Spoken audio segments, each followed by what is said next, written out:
So guys, good afternoon. Sorry nga, sasabihin ko na sa inyo guys, ayoko nang tumingin sa abot kamay kasi lagi akong galit kapag nakita ko si Annalyn laging inaapi at saka si Zoe laging nag siya kanang namakak ba, namakak. Naglagot na dyan kong muira guys, kinanan siya sa kulungan pero makagawa pa rin siya ng kasalanan. Tingnan nyo guys, iba nang gusto ko ngayon. Yan na, stolen life.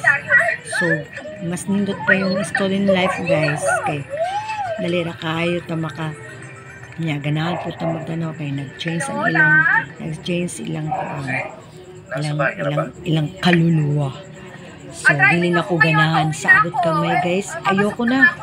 Hindi ko nga alam kung ano pang tanan-tanaw na ko dyan. Sa office ka pa ba? Kasi marami ng artista pumasok guys, marami na. Iwan ko kung anong episode nila. Kaya guys, sorry na lang guys ha. Andito na ang gusto ko. Yan na si Lucy at si Farah. Ngayon mukhang may alam na nga si Darius. Palay na ang pagsisinungaling niya sa akin. So, mga yun to guys ha. Huwag ka na magalit ng director. Pagbutihin mo na yung ano mo.